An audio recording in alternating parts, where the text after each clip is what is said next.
Ladies and gentlemen, now it's Too Late with Alan Mosley. Wow. Little vocal fry there, Dave. Just let's bring it down a little bit. Guys, welcome back for another episode of It's Too Late. I am your host, Alan Mosley, joined as always by the number one producer in late night. It's Dave Willimowski. Dave, how are you doing, buddy? Aaron. Hi, guys. Hey, it's Wednesday again already. I can't believe it. Week flew by, but yeah, I'm tired. Yeah. How you doing? Yeah. Yeah. they're just flying by at this point, aren't they? Oh, man. I think my favorite part of Tuesday Night Anarchy last night over on Liberty Late Night was when Mary said, "Oh, Alan, you don't hate Dave." And Dave goes, "Oh, yeah, he does." Yeah. Yeah, he does. Part of our dynamic. Yeah. Oh, man. Starting off tonight's news, President Joe Biden pictured today inviting literally Hitler to the White House. Oh. Following the latter's victory in last week's presidential election. Look look at Biden right there. Isn't that looks pretty good? Looks happy. Yeah, he looks happy. Looks fresh. Yeah, having fun. That guy right there is a guy who has been unburdened by what has been. Yeah. In press news, Mark Thompson, who is the CEO of one CNN cable news network, announced today upcoming layoffs of hundreds of staffers, including some popular media personalities at the company, due to failing ratings leading up and after the presidential election. Now, the announcement has left many wondering what will become of such press icons as Jim Acosta, Anderson Cooper, Wolf Blitzer, and many more. What's next for Babs? Death. In other news, another headlines making national news, power lesbian Corey Burke, pictured here, murdered her father with an ice axe in a meltdown at her Seattle home following the election of Donald Trump last week. Wow. Leaving us with more questions than answers, such as, what is a power lesbian? You ever heard that phrase before? That's a new one to me. I think it's a basketball term. Oh, It's a basketball term. Okay. Said the weird voice that I don't know where that came from. That's so weird. Burke confessed to the crime alongside the support of her wife, who is writer Samantha Lee Allen, who is a trans woman. So for those keeping track at home, Burke is a power lesbian, but she is married and allegedly attracted to a man. oh. Seems like a lot of extra steps for a heterosexual relationship, if you ask me. In what can only be described as a rebellion, the departing Senator of Kentucky, Mitch McConnell, held a secret ballot to elect the new Senate Majority Leader. And the winner was, of course, South Dakota Senator John Thune. Dave, do we have a picture of John Thune? Yeah. Oh. Hey. Yeah. Which one is he? Yeah. For his part, Trump has begun the process of nominations to his cabinet, starting with Florida Senator Marco Rubio for Secretary of State. Dave, do we have a picture of Marco Rubio? Oh, yeah, I got one of them. Oh. Oh.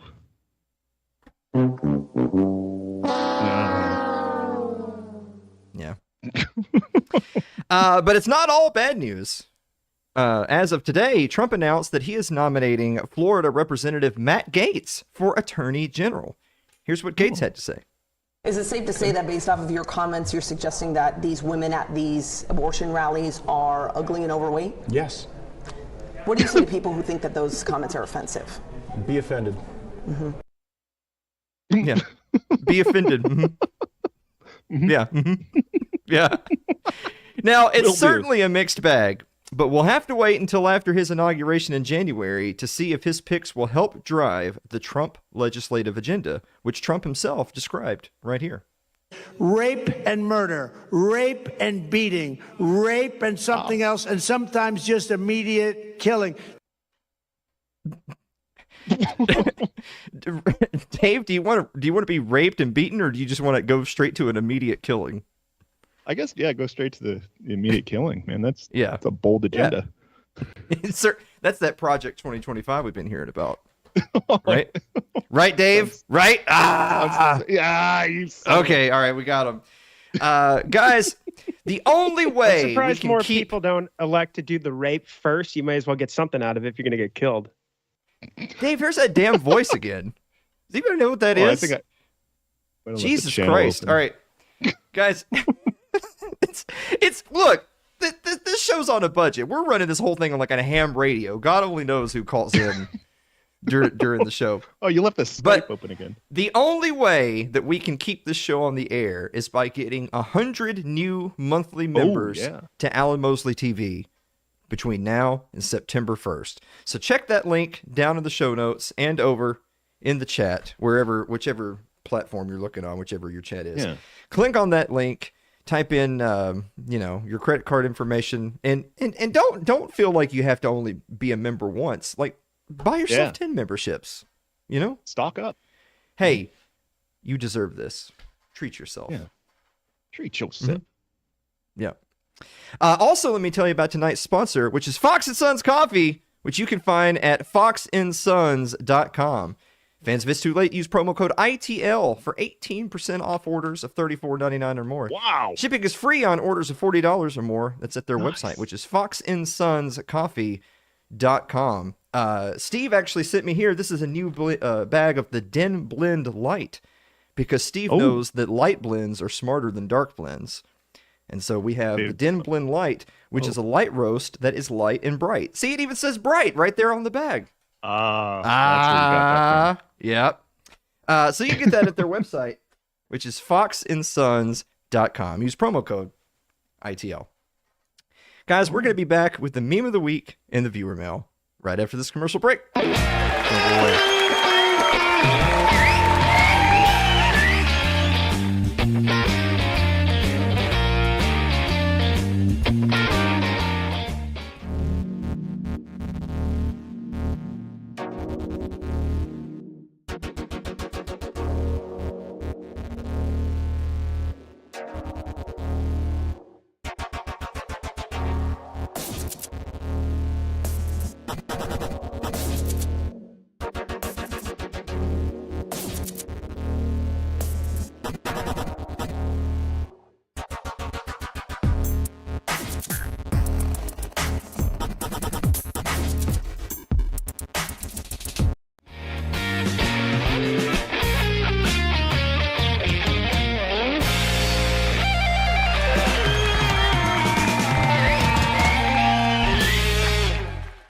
Welcome back to the show, everybody. We finally figured out what that voice was that was coming from the rafters. It's our friend Connor Freeman! Connor Freeman of the Libertarian Institute, who really considers consent to be, sort of a fluid concept in his mind when it comes to not speaking during the monologue. But Connor is here to help us out with the memes and the viewer mail. Connor, how are you doing? I'm doing fantastic, Alan. Dave, great to see you again. Thank you for having me back on, gentlemen. What shirt is that? What? It's a Steal Your Face Grateful Dead shirt. Okay, cool. All right. Neat. Well, there you are. I'm trying to be hip. Hey, Dave. Yes, Alan. What time is it? Time for meme of the week. Yeah, take your time, Dave. Jesus. No, you. Excuse me. No hot sauce.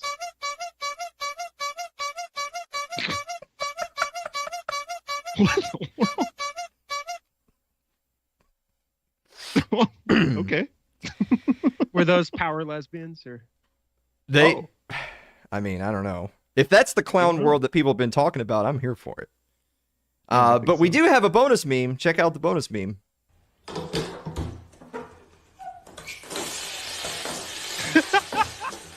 Wow. Just kicking.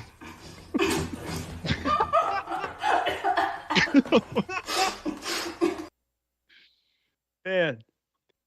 Where did we land on the debate of if Asians are okay in an all-white society? Because that one right there is yeah, that's a keeper. Let money make a difference, but don't let it make you different. Oh. You know what that sounds like? Somebody who's poor. Yeah. That's poor talk. Yeah. Seriously. Yeah. Tell me I'm wrong. Oh God, I just got crumbs all over the place. Dave, can we get somebody in here for this? Yeah, I'll call someone. Oh my God. All right. Let's answer some viewer mail. Oh God, they're everywhere, Dave. At least I get to hear my favorite sound. I'm a man. I shouldn't have to clean up after myself. It's ridiculous. Oh. All right. The first question comes to us from Eric the Reb, who says, "Dear Alan and Dave, what is your default setting during the day? Are you sad, angry, pleasantly happy, etc.? Dave, what's your default setting?" I was thinking about it. It's like if it's a good day, I'm just mild anxiety, just mild generalized anxiety about whatever my brain can come up with. That's my default. Just mild anxiety. Okay. What about you, Connor? What's your default setting? It's sort of a combination of all those different things. Dave, I recommend you take L-theanine. It's a supplement, sort of the active ingredient in green tea. It goes well with caffeine. And, Xanax is like the worst drug in the world. If you take yeah. L-theanine, it's a healthy supplement, doesn't make you drowsy, and it'll just take away that generalized anxiety. And then you won't know what to do with yourself. Oh, Yeah, because you Wow. won't have any anxiety. So now you're just freed up to do whatever you want. thank you. Yeah, absolutely. Can we not be pitching ad sales on the show, Oh, please? yeah, this is going to get taken Yeah. I down. didn't mention a brand name. Yeah. Use promo code ITL for 15% off your drugs from Connor. All right. Let's see. Justin Campbell writes, Dear Alan and Dave, if you had $1 billion, how many celebrity endorsements do you think that would buy you? Enough to swing an election? If I had $1 billion, that'd just be the end. I'd just go away. Yeah. Right? Like, y'all wouldn't. I would 0 dark 30 all this shit so fast. Like, all y'all would be left with is this episode, actually, because this would be the last time anyone ever saw or heard from me ever again. What about you, Dave? Burnt out- Are you going burnt to out use your $1 apartment. billion to buy celebrity endorsements, not buy celebrities? They don't let us do that anymore. You going to buy some celebrity endorsements, Dave? No, I think I'd do what you did. I'd dip. I'd disappear. I don't need anybody endorsing me. I'm going to switch this up for Connor. Connor, if you were going to spend money on a single celebrity endorsement for your campaign, what celebrity would it be? Oh man. Let's see. Celebrity. Oh, for my campaign? Yeah, you're running for office. You can only have one mega celebrity endorse you. Who is it? That is really tough. I guess, oh man. There's nobody that's beloved in this country anymore. I guess I'd go with Tom Not anymore. Cruise. Tom Cruise and Martin Scorsese. I put it all on them. There you go. America's See, I don't- dad see, I- and America's granddad. Yeah, see, I don't know, because like with the Tom Cruise thing, they would immediately be trotting out the Scientology, he's crazy. Remember when he lost his shit over Katie Holmes, all that stuff. But Yeah, it is who among true. us anybody that ever attacked him for that has done things way worse. They got skeletons in their closet. You wish you went on Oprah and jumped up and down on a couch. Okay, true enough. But I do get your point though that I don't know if we have any truly beloved public figures anymore. No, I think they're all Tom is ruined. the only one. So not like Morgan Freeman? Morgan Freeman. No. No, He's Morgan. hated. The people hate He's on Morgan the enemies Freeman. list. Oh yeah. Oh my god. He's lucky he still works. Wow. Yeah, he's Well. despised. I guess there is a lot of racism in this country then. Jesus. I had no idea. Mary Lynn Willimowski writes, Dear Alan and Dave. Uh-oh. Mary writes, do you like to use a certain toothpaste or do you just buy whatever is cheapest? Dave, what's going on, buddy? We got some problems with the toothpaste? I'm shopping price per ounce, and you know what? I have great teeth. Other than these two that got knocked out, but yeah, it's all racket. I'm spending $5 on a tube of toothpaste. I'll take the dollar tube. But Dave, is that $5 worth like marital bliss? I'll tell you what, I do. If she asks specifically for something, I will splurge and get her what she wants, but I always have my own of the cheap stuff so it doesn't get used up too quick. Okay. Connor, we're skipping this one because I'm not going to let you sell any more products on the show tonight. Let me Let's just see. say, I think that for marital bliss, her toothpaste is much more important. Okay, see, that's what I'm talking about. Mary, it's 2-1. We've overruled Dave. You get your toothpaste. It's just nothing. Whatever it is you're about to say, it's the wrong thing. Yeah, probably. Okay. Usually. Brian Johnson writes, Dear Alan and Dave, have you ever received good advice from someone that you took and never forgot? Dave, you ever received advice from someone that you took and you never forgot it? I remember the one that pops out right away is I remember my dad when I started driving said never reverse more than you have to, so that you don't hit anything. Okay. That's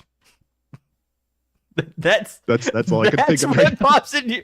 So imagine Dave is struck down on the street with only moments to live to impart wisdom upon his children, and he grabs them close and says, "Don't reverse any more than you have to." And then he breathes his last, and that's what they're left. That's how they remember you. It's gonna be on my tombstone. Yeah. Connor, ever gotten any great advice that you took and never forgot? Yeah, I had a great guitar teacher growing up who's, really emphasized the importance of syncopation in terms of your right hand and phrasing in terms of your left hand. And that'll get you very far in terms of having some decent playing and sensibility. A lot of people, that kind of shredding thing and down picking and all that, it works for certain kinds of music, but not the kind of stuff I was trying to do and the kind of music that I love. So. Yeah. Also, don't commit rape. I mean, I forget who told me that, but that's definitely a good one. It's not wise. It's a whole can of worms. Oh, I forgot to tell my kids that. Yeah. Well, just mention it as an aside because you don't want to make a huge deal out of it. They may just go out and do it just to spite you. Oh, yeah. Reverse psychology. I'm going to tell them to Dave, go out there and rape. I'm starting to think that it was a mistake adding Connor to the show before disc 2 and 3. But anyway, we'll put that in the notes. We'll talk about it later. Oh, it's going in the note. Yeah. Aaron Kittner writes, "Dear Alan and Dave, have you ever read a book or watched a movie that was great, but the ending ruined the whole thing for you? If so, what was it?" And Aaron actually put in here, Game of Thrones is disqualified because I've talked about it so much already. So have you ever read a book or watched a movie that was great, but the ending ruined the whole thing for you, Dave? Honestly, it's one of the ones that we'll never watch again. And now that I think about it, it actually was a good movie. It was intriguing and it was a good idea. The Mist, I think it's Stephen King, but the whole time, you're thinking oh, the real monsters are the people because they're just turning on each other and all this factions are forming and stuff like that. And then the ending was just so horrible, not bad, horrible, that I'll never watch that again. That was terrible. What about you, Connor?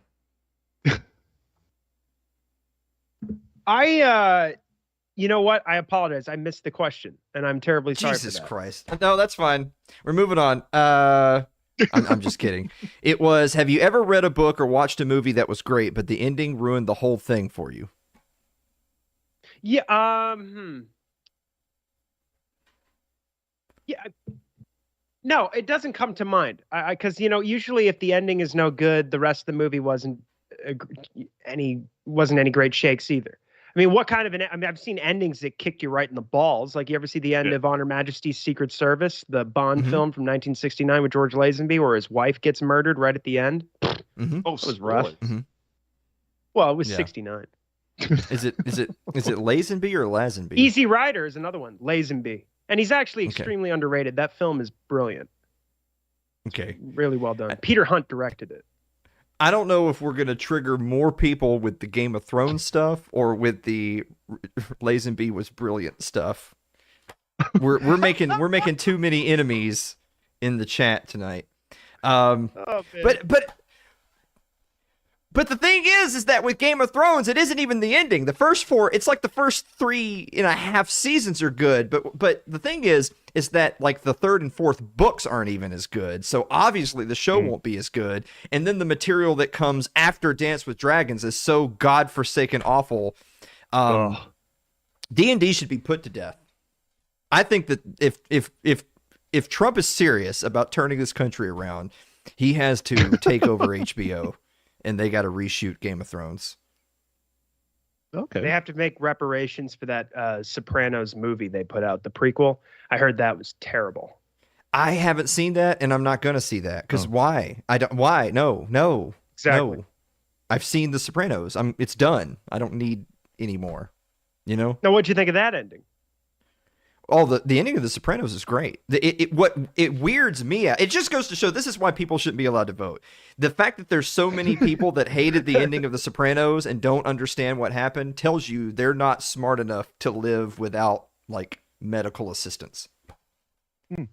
Like there's an absolute crap ton of foreshadowing that when you get got, you don't see it coming and you just go, that's what happened. Tony Soprano was assassinated. That's how the show ends. Jesus. All right. Yeah. Thanks, Meadow Aaron. walked right in there and shot him. Thanks, Aaron. Appreciate your question. All right. Codain writes, Dear Alan and Dave, why don't people paint their porches haint blue anymore? Codain, that's because this used to be a proper country, but it's not anymore. That's why. Damn, what? Okay. Yeah. Yeah, and that's just the tip of the iceberg. Yeah. Yeah, but I mean that was the domino that, you know. That was it. Did you happen to see that post the other day from the lady at the Mises Institute that was talking about Robert E. Lee's tomb and how they like took all the flags down and boarded it up and all that shit? Did you see that? No. That's Okay. horrendous. All right. The fact that there's a lady associated with the Mises Institute or Robert E. Lee's tomb, which one are you? Yeah, the tomb too. I mean, can't believe Okay. that. Okay. All right. And finally this evening, Ryan Seifert writes, Dear Alan and Dave, let's settle this once and for all. Does chili belong on top of pasta? Oh.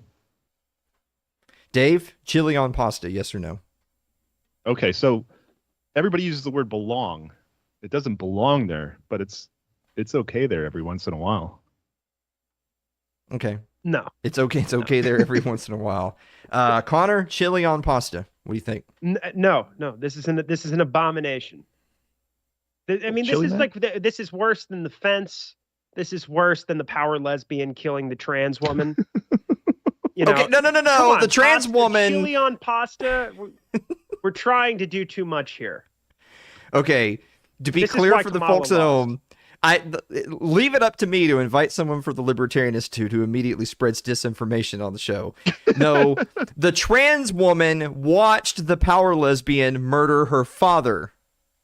She didn't kill the trans woman. Because if she had killed the trans woman, that would have been a hate crime, and she'd go away for a long time then.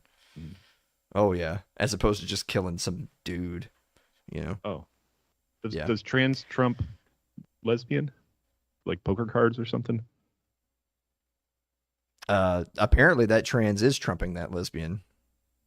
But it's a my power understanding. lesbian. Oh. Yeah. She leveled up. Yeah. How many points is that? Is it concerning to you that there's 1,100 people watching this right now? Oh, no. Yeah, it's I happening think again. they're lucky. They should consider themselves lucky. All right. Oh. They're lucky that they should consider themselves lucky, or? No, think about how, they found this is the best late night show in the country. Where And else they are you going to stumbled hear upon these it. kinds of conversations? You think Yeah, Colbert's talking about the issues? No. I didn't even cry once after someone got elected. Unlike some No. people I know on late Oh, night. Jimmy Kimmel, that was so sad. He's right. This could be really bad for NATO and women. Yeah. And women in NATO countries. Yeah. Mm. It also could be really bad for Jimmy Kimmel because he has sex with children. He does? So, yeah. That's still You a should thing? tell everyone you know what I just said. Yes. Okay. All right. Tweet As soon that as out, I'm done, everyone. I'm going door to door in the neighborhood. Yes. Thank you. Yes. And then they're going to say, who the hell's Jimmy Kimmel? We got to get that guy. All right. Guys, we're going He's to be the back. Epstein of late night. Guys, we're going to be back Jeffrey. with more It's Too Late right after this commercial break. Don't go away.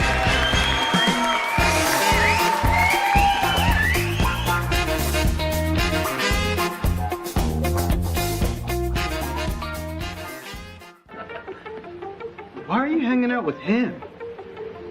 He can't even walk. Yeah? Well, I can. And I'm walking away from you. Actually, let's roll. Making fun of someone with a disability is retarded.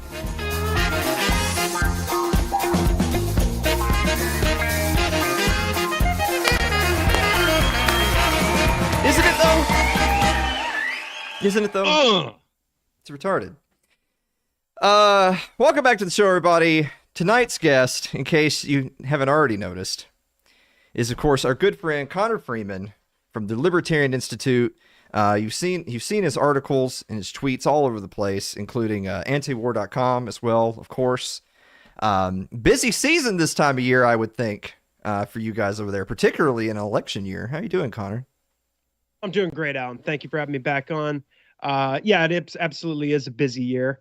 Of course, we're engaged in so many wars, including the genocide in Gaza. We're constantly inching closer to war with Iran. Still discussing. Well, actually, our new national security advisor, Mike Waltz, the nominee from the Trump campaign, wants to greenlight long-range strikes with American-provided missiles into mainland Russia. So that'll keep things exciting. And God knows what's going to happen. I'm sure Trump is going to try and be even worse than Biden on China, if that's possible. So we'll have to see. But yes, busy times and very dangerous times as well. All right, Connor, the answer we were looking for was, thanks for having me back, Alan. That's... Thanks for having me back, Alan. All right. So I kind of have a potpourri of questions that have sort of been in the zeitgeist over basically since the election last week. So we're going to kind of just roll through these, and if we want to expound upon them, you can. If you want to skip over them, that's fine too. I'll leave it up to you. We'll kind of start with things roughly associated with the election, and then we'll kind of move on to the current events of Trump's agenda and his appointments and all that. Starting with, now this is a topic that's been talked about a lot, and I don't mean to put you on the spot. Feel free to not answer the question if you don't want to, but I'll call you a pussy. The number of votes that Kamala got this year versus how many votes Biden got and how many votes Biden got in 2020 compared to basically every major Democratic challenger over the last couple of decades. Do you believe that just looking at that and nothing else makes the calls of election fraud in 2020 a little bit more genuine? I would say yes, but we have to remember that Joe Biden was a truly exceptional candidate. I mean, he had all the experience in the world. He was known for decades behind the scenes as Israel's man in Washington, took more money from the Israel lobby than any senator in U.S. history. He was arguably one of, if you could count on one hand, the men most responsible for the war in Iraq. Him in his role as chair of the Senate Foreign Relations Committee with Antony Blinken as his right-hand man was as responsible as any of them. He cheerleaded that war and championed it as a member of the opposition party when they held control of the Senate. He helped write the Patriot Act and the 1994 mass incarceration bill. He's presided over an administration that launched the largest military buildup since the Second World War, encircling China with hundreds of bases and 2/3 of all American air and naval forces. He was in power during the regime change war in Libya, which brought back chattel slavery and empowered the Libyan veterans of the Iraq War. And then that same administration helped funnel those same fighters and weapons to Syria in an attempted regime change operation against Bashar al-Assad. And that helped create the Islamic State Caliphate, which then made us go back into Iraq and carpet bomb all their cities, trying to destroy ISIS. And then he launched the genocide in Yemen, which lasted for about 7 years. And then when he got back into power, he continued it. I mean, he has so many things going for him that I can see why the American people came out in droves to support Joe Biden. He was an impressive man, did so well in those debates. And there's just no denying that he was a once in a lifetime talent. And I'm afraid we'll never see anything quite like him again. So to answer your question, yes, I'm sure there was fraud.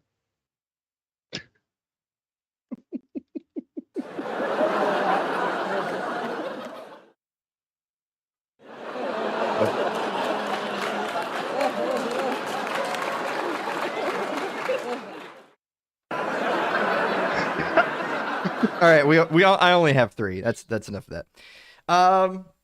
So that's okay, yeah. I mean that's the thing, is that I think that a lot of people, it's one of those things about it's the opinion molders determining what is and isn't polite conversation. It's one of those deals, right? Like to me, it's not really even, it's not far-fetched at all for us to be sitting here having a conversation saying, oh yeah, boy, we live in a banana republic because they totally rigged that previous presidential election. Am I right? I don't think that that's really even that controversial of a statement, except for it's on the short list of things that if you say that publicly, if you say that in a professional environment, you're going to lose your job. You're going to get fired. You're going to be ostracized from polite society. You know, like if you say that, if you say, oh, the world would be a better place if someone snuck a dirty bomb into Tel Aviv, you know, I'm just spitballing things you could potentially say that might get you in trouble, but that are just objective truths, you know? So, yeah, you know, I've never spent much time looking into the irregularities of that election, but just to say, like, for Occam's razor, right?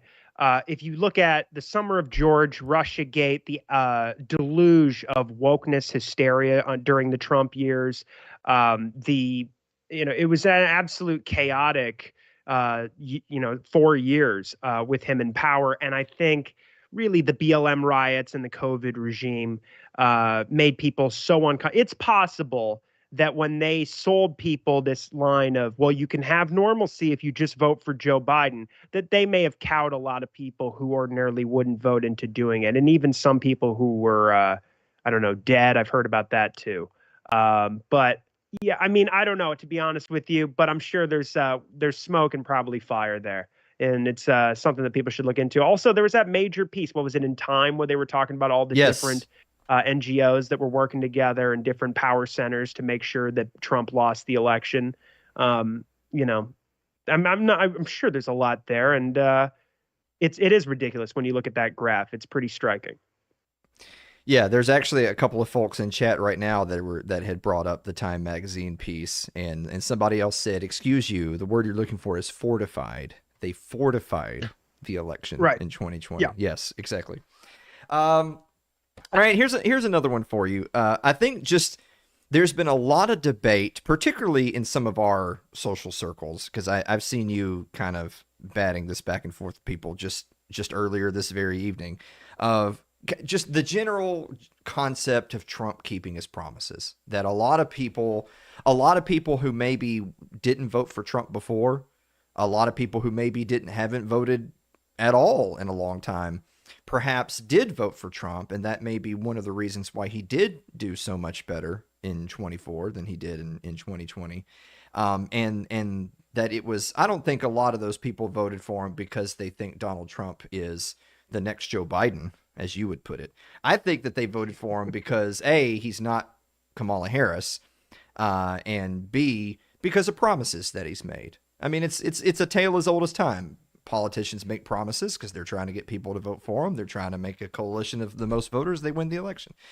But specifically as it pertains to Trump and more liberty-minded folks who, again, either weren't Trump people before or maybe just not really reliable voters before, you think of some of the promises he made, like, oh, I'm going to put a libertarian in my cabinet. I'm free Ross Ulbricht. I think that for me, that's the one that I always bring up first, is that, look, I know people are looking at the way the winds are blowing, and a lot of people are concerned about which direction the administration may go, but everyone's going to have to wait until January, right, to see, is he going to free Ross Ulbricht? Is he going to free Ross Ulbricht on day one?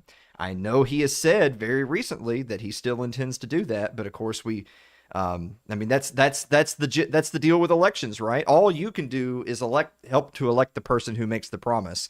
You don't actually have any enforcement mechanism on whether or not he keeps his promise. That's how politics goes. But as a general blanket rule, do you think that Trump is going to make good on at least some of his promises? Do you think that there's any promises in particular that you feel more likely than not that he will keep versus different promises you think more likely than not he won't keep? Well, I mean, as far as the Ross Ulbricht question goes, I certainly hope he keeps that promise. It's not one of my top issues. My issues are more dealing with foreign policy, but and ending the genocide. I mean, I do frankly consider that to be vastly more important than Ross's freedom. Although Ross should be freed along with every other nonviolent offender. There's no question about that. And I totally understand people championing this issue because it's I'm not an expert on the case, but everything I know about it sounds like he's been treated absolutely inhumanely and should be set free immediately. And frankly, he was put in prison under Obama. I thought that the pressure should have been imposed rather on Trump to get him to free Julian Assange, since he had thrown Julian Assange into Belmarsh prison and tortured him there and indicted him with the Espionage Act and tried to put him in prison for 175 years and kill him. Not only that, his CIA director, Mike Pompeo, conspired to assassinate Julian Assange as well. Now, he has made those promises. I hope he sticks to them. I think he should pardon Edward Snowden and Julian Assange as well. And I think there actually is a good chance that that could occur now that we know that Matt Gaetz, the representative from Florida, is going to be his attorney general if he can get past the confirmation hearing. And that's vital. And actually, from what I understand, Gaetz also is a champion of pardoning Edward Snowden, and we should be pressuring them to follow through on that. So that's all good news. And those things should be done, very promptly as soon as they take office. And if that doesn't happen, then the libertarian movement needs to apply relentless pressure to get them to do it and follow through on those promises. There are all kinds of ways libertarians, or even if you and I can't figure them out right now, there's got to be ways for us to make their lives a living hell if they don't live up to their promises, because otherwise we sold out and got nothing. And I don't mean you and me, Alan. I mean, the chair of the National Party and so forth. Now, if you're talking about getting a libertarian into the cabinet, that just seems kind of ridiculous, right? If you're going to try and put Corey DeAngelis or somebody who people are saying, wants to abolish the Department of Education and try and get them through the Senate confirmation process, I just don't think that's, actually possible. I don't see why you can't try, but I just think it seems rather unlikely. The most important thing, as far as I'm concerned right now, is for libertarians, and there are people doing this, working behind the scenes to try and get our allies into his cabinet in key foreign policy positions and other positions as well, but certainly foreign policy. And, he's made at least 5 or 6 completely unacceptable choices thus far. And what the libertarian movement needs to do is create relentless pressure on the outside, major campaigns to force him to, rescind those nominations and have, real allies of the anti-war libertarian America First movement put in their place. And I don't see any other workable strategy at this point for libertarians. We did not vote for this clown that the LP ran as the national candidate, and I don't blame anybody for withholding their vote from Chase Oliver. I certainly wouldn't have voted for him, and I didn't. But if you were going to support Trump, somebody who our camp and the libertarian movement rightfully said was guilty of committing a genocide in the Middle East's poorest nation for 4 years straight in Yemen, and that's just one of his many crimes he should be spending the rest of his life in prison for. If we're going to sell out and help him win, regardless of who he was running against, then we need to make sure we get a lot out of it. And that should include having a real America First foreign policy and not continuing to support Israel in its wars, because those are all illegal. What we're doing right now, what the Biden administration is doing, is completely illegal under U.S. law and international law. And they've already killed American aid workers, activists, and journalists during these last 4 years. And since October 7th, they've killed American citizens. So we need to absolutely cut them off completely. And I don't see why the libertarian movement should pretend like, oh, well, they're never going to do that, so we shouldn't even try. Nonsense. That's, as Homer Simpson would say, that's loser talk. We need to actually, stand up for ourselves and stand up for our principles. He's in there now, right? So we won our little thing here. Kamala's not in there anymore. She had to be kicked out because she was committing a genocide, killing innocent men, women, and children in front of the whole world. And of course, the Ron Paul movement was launched after his famous debate about blowback with Rudy Giuliani. in the Fox News debate in 2007. I believe it was April of 2007. And the whole crux of that is that American support for apartheid Israel and their wars in the region and our other interventions in the Middle East is what provoked the 9/11 attacks from those 19 mostly Saudi and Egyptian al-Qaeda hijackers. And we must stop doing those things that put the American people at risk and also bankrupt our country. And the whole process here, the whole empire project, especially since 9/11, has resulted in the worst violations of American civil liberties, certainly in our lifetimes. And so all of the continuation of that is completely, unacceptable for us, and we need to make sure that we do everything we can to stop it. And I frankly won't settle for freeing Ross and getting somebody in there to make changes with the Department of Education. Sorry, we need to do more than that. Well, let me ask you this really quick before we take our next commercial break, because you've talked a lot about the genocide in Gaza and just Israel-U.S. relations in general. Do you think at the end of the day that is top 2 or 3 reasons why Kamala didn't win the election, even though Trump himself is an Israel hawk? But do you think that is a top 2 or 3 reason why Kamala did not win, or do you think it's just because she's a retarded whore? Well, it's very hard to quantify, right? But no, so there was reporting in the Times before the election took place that in the remaining 6 or 7 swing states, both campaigns' research had determined that undecided voters were going to be swung one way or the other based on positions regarding the Middle East and Gaza in particular. And hence, that's why Donald Trump in Michigan had those Muslim leaders come up on stage with him and those local mayors who had endorsed him and said that basically they share the same domestic and foreign policy concerns with the broader MAGA base. And it was a great unifying moment for the regular MAGA crowd. And I don't just mean white people, and also their Muslim neighbors. And I thought that was a tremendous thing. Now, Kamala Harris, the entire time she was running, was bleeding minorities and people further left. You can't do that anymore. You can't just bleed the minorities anymore. Well, she did, because she was committing genocide in Gaza, and so she lost a lot of Arab and Muslim votes, and most of the Arabs in the United States are actually Christians, but they have family there in Palestine. Those are the same people that are being killed. They're not just bombing churches in Gaza. Excuse me, they're not just bombing mosques in Gaza. They're bombing churches as well and killing Christians. And so she was losing all those votes. She was losing black votes. She was losing Latino votes. And frankly, there's a whole, abandoned Harris movement that broke off from the uncommitted movement where they said, no, we're not going to sell out. We're not going to vote for you because you're committing genocide. And you haven't reined in the Israelis, and you haven't cut off aid, and you haven't imposed an arms embargo, even though you're breaking the Arms Export Control Act. You're breaking the foreign assistance laws. You're breaking the laws that say, we're not supposed to be providing military aid to countries that are committing gross human rights abuses per the Leahy laws. And there's abundant evidence everywhere that that's exactly what Israel is doing. And so there's no question about it. So they said, we're not going to vote for you. And that's why she lost, really. That's the truth. And that was the most important reason why she had to lose. I mean, libertarians, a lot of our great leaders will come up with all kinds of reasons and excuses to tell people why they should have voted for Trump or why they should vote for Trump. This is what they were saying in the weeks before the election. But it never came down to that because understandably, they go, well, Trump's going to do the same thing, so we can't really sell it that way. But the truth is, Kamala had to lose this election for the same reason why John Kerry should have won in 2004. Because when you lie the American people into an illegal war and you slaughter innocent civilians based on lies, you have to lose. Until we can get these people in prison and, as Russell Kirk would say, string them up on the White House lawn for their crimes, then we have to impose whatever costs we can. And the most reasonable way to do that right now, without getting ourselves in too much trouble with the state, is voting them out of office.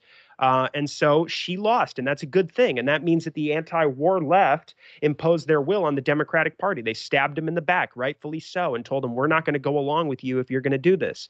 And The problem is libertarians voted for somebody that they knew was going to commit genocide, that they knew was going to be a hawk on Iran, that they knew was going to be a hawk on China, and that it was going to bring in even Russia hawks like Mike Waltz, for that matter, or Marco Rubio into his administration. So we need to absolutely hold Trump and his campaign and his White House accountable and make their lives, as I said, a living hell for 4 years, unless they actually follow an America First policy, which is what we were promised. Like I said, do not settle for just freeing Ross Ulbricht and doing, making some tweaks in the Department of Education, or having Vivek and Elon do their little circle jerk and talk about how they're going to cut bureaucracy and never talk about the Pentagon budget. We have to actually do what we came here to do, which is to try and have an America First administration. I mean, for all the hype we hear from a lot of people like, hey, listen, you had to support Trump because otherwise we go to World War III. Well, we're still headed down that same path. And quite frankly, Donald Trump's record on Russia is absolutely abysmal. Okay, he was worse than Barack Obama. So if we're going to help this son of a bitch win, then you have to rein him in, and you have to impose consequences on them if he doesn't do what you want him to do. And if this is our last shot and our only way to prevent World War III, then our job is to make sure that he has an America First cabinet. And so that needs to be our mission right now. Well, there's our alternate title for tonight's show. I'll use it when I publish the interview segment. I'll label it that. It's right there in chat. All caps, America First Circle Jerk. It's going to be the name of the interview segment. Connor, take a deep breath. Guys, we're going to be back with more Connor Freeman right after this commercial break.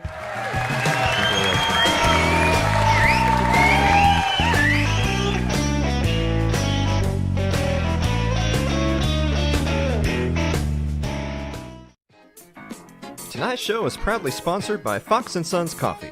Fans of It's Too Late use code ITL for 18% off orders of $34.99 or more. Shipping is free on orders of $40 or more. You can find them on their website, which is foxandsons.com. That's foxandsons.com.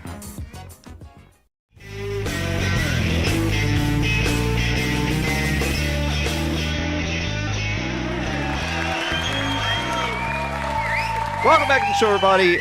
Joined once again by our friend Connor Freeman of the Libertarian Institute. Connor, we're running a little bit short on time, but I wanna bang through some of the general appointments type conversation. So I'm going to start with one of our topics that was given to us from Gary, one of our viewers, who had said, question for Connor.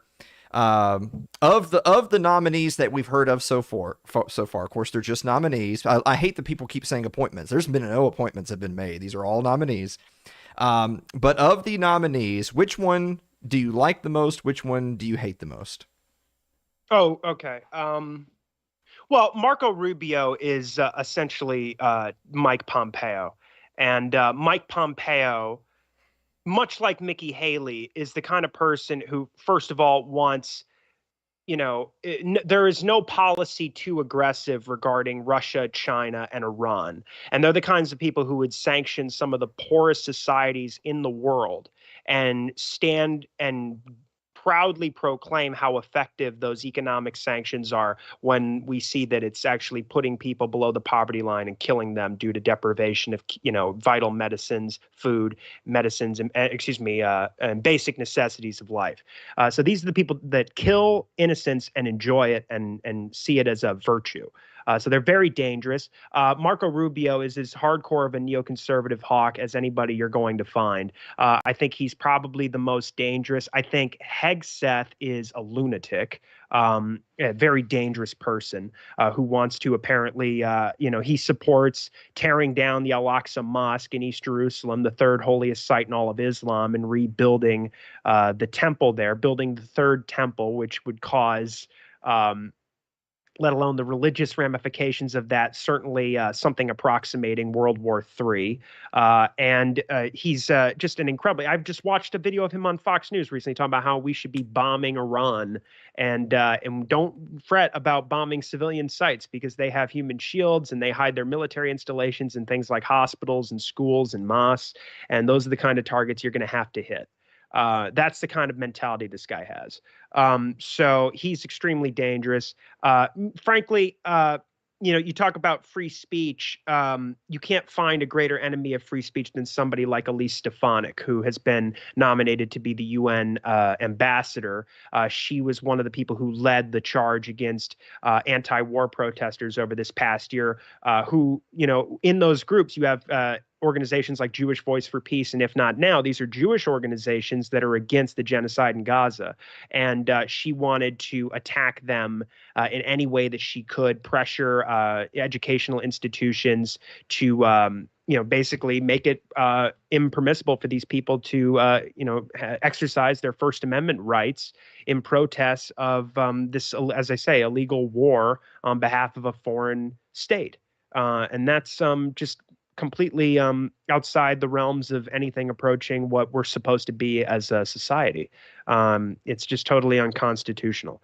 And so, and she really is Nikki Haley.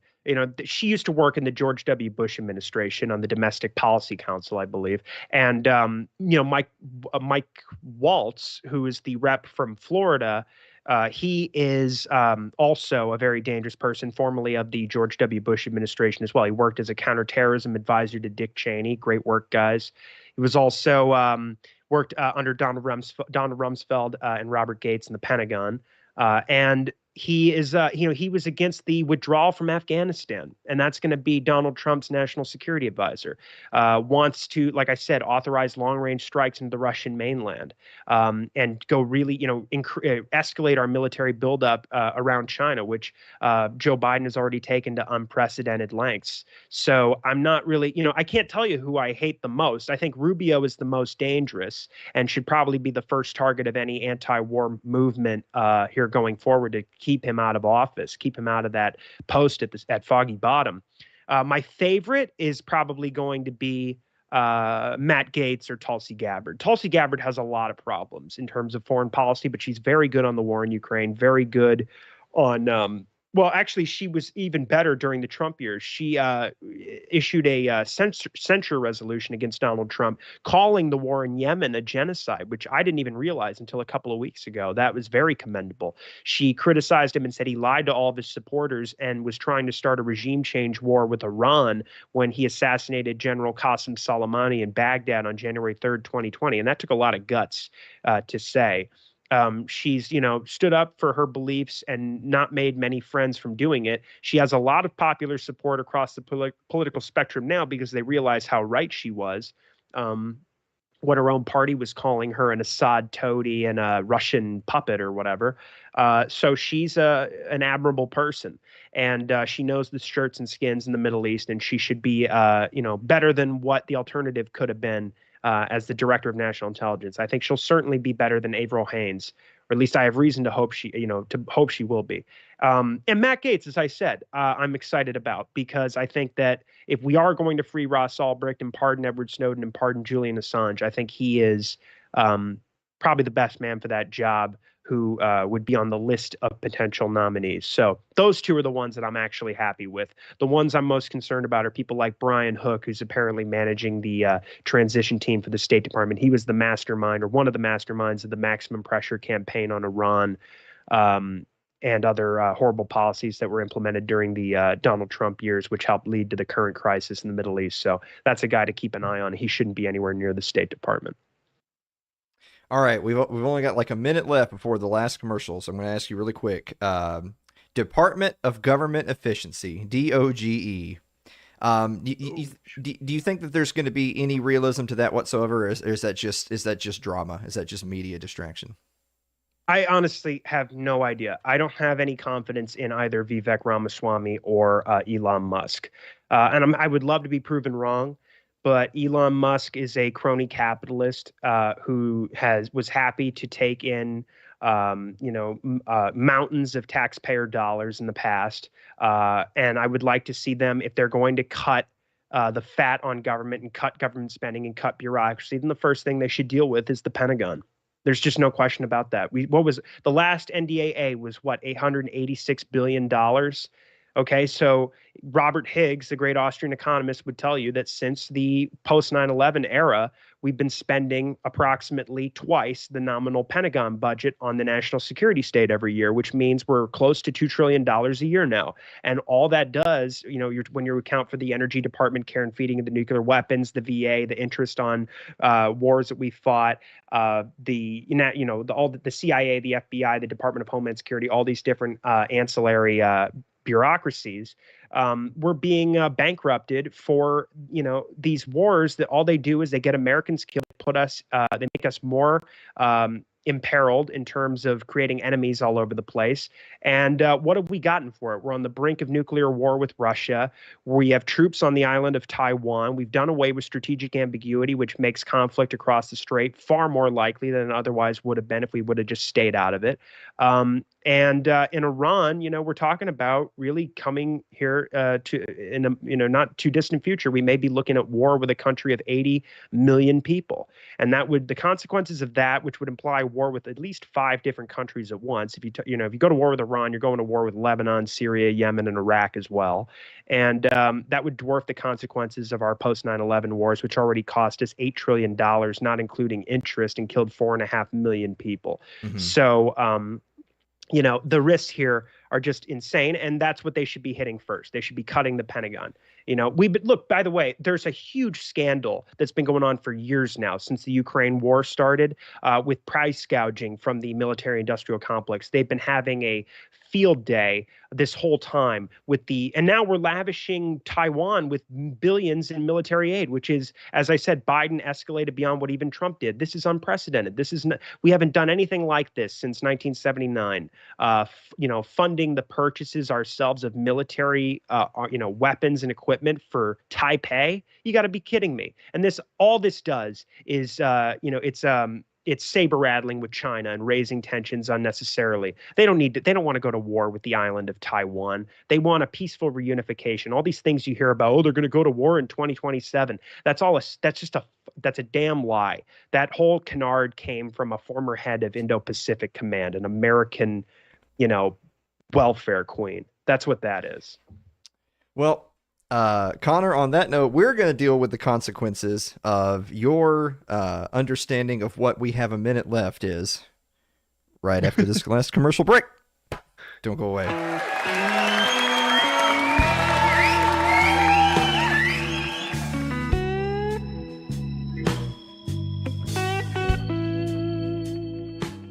If you're enjoying tonight's show, consider supporting the program by becoming a member of our Patreon. That's over at patreon.com/Alan Mosley.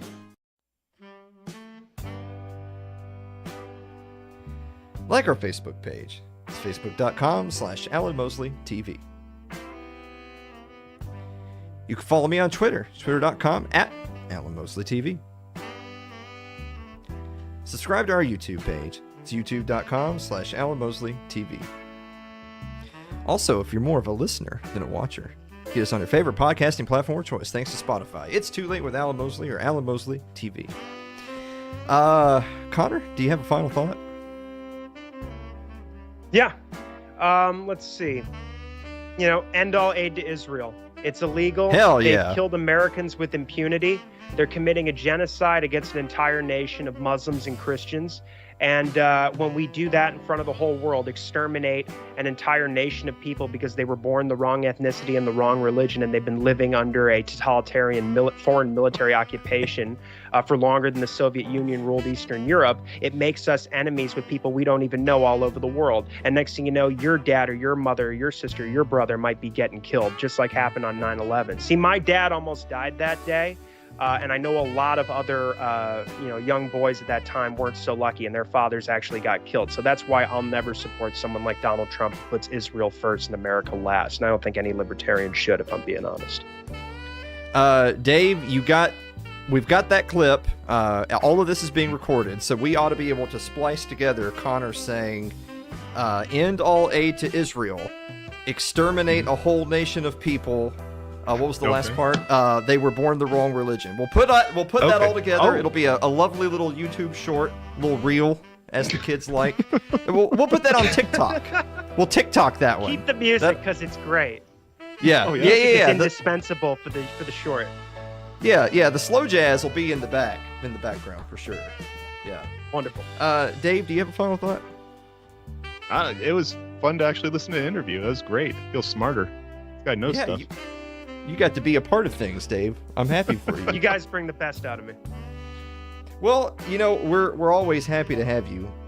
We had Jim Bovard on last week, and I told him that after we did all that talk post-election and what to expect from Trump, and we kind of gave our predictions and all that, we decided that, what we'll do? We'll have Jim back after Trump's first 100 days. Like, that'll be a good marker to say that's when Jim should come back, and we'll look at the things that we said right after the election and see what things we got right and what things we got wrong after 100 days. So I think you and I should do something similar. We should pick a marker somewhere in the first year of his admin and say, okay, this will be the point where we'll reconvene and see which promises he kept, which ones he didn't, and if you believe that libertarians wound up with egg on their face.